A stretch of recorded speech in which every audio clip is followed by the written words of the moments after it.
আজকালের খবর পত্রিকায় একটি শিরোনাম করা হয়েছে, ফের লাশবাহী অ্যাম্বুলেন্সে ডাকাতি। কুষ্টিয়ার মিরপুরে লাশবাহী অ্যাম্বুলেন্সে ডাকাতির ঘটনা ঘটেছে। এ সময় ডাকাত দল অ্যাম্বুলেন্সে থাকা মৃতের স্বজনদের কাছ থেকে নগদ প্রায় 32,600 টাকা ও স্বর্ণালংকার লুটে নিয়ে গেছে। এমনকি অ্যাম্বুলেন্সে লাশ আছে কিনা নিশ্চিত হতে মুখের কাপড় সরিয়েও দেখে। গতকাল বৃহস্পতিবার দুপুর 2টার দিকে মিরপুর থানার ওসি মমিনুল ইসলাম বিষয়টি নিশ্চিত করেছেন। এর আগে বুধবার দিবাগত রাত 2টার দিকে মিরপুর উপজেলার ছাতিয়ান ইউনিয়নের দুর্গাপুর মাঠের মধ্যে ঘটনা ঘটে। মৃতের স্বজনরা জানান, বুধবার রাত 10টার দিকে রাজশাহী মেডিকেল কলেজ হাসপাতালে চিকিৎসাধীন অবস্থায় ফোরাদহ ইউনিয়নের সৌদি রাজপুর গ্রামের নিয়ামত আলীর স্ত্রী আয়েশা খাতুন মৃত্যুবরণ করেন। এরপর সেখান থেকে লাশ নিয়ে তার স্বজনরা অ্যাম্বুলেন্স যোগে বাড়ির উদ্দেশ্যে রওনা দেন। রাত 2টার দিকে দুর্গাপুর মাঠের মধ্যে পান বরজের কাছে ডাকাত দল অ্যাম্বুলেন্সের গতিরোধ করে। মৃতের ভাই রাকিবুল ইসলাম বলেন,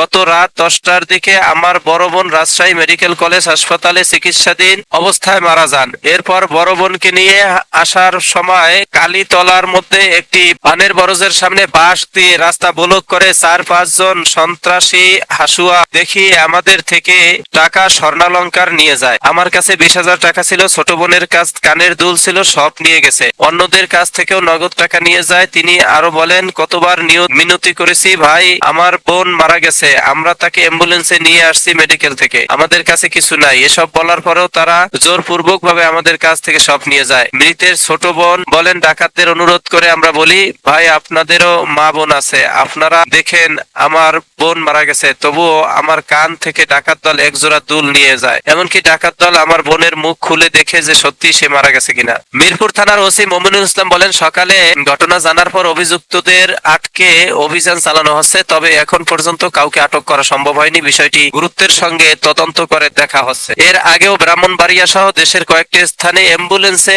ডাকাতির ঘটনা ঘটেছে।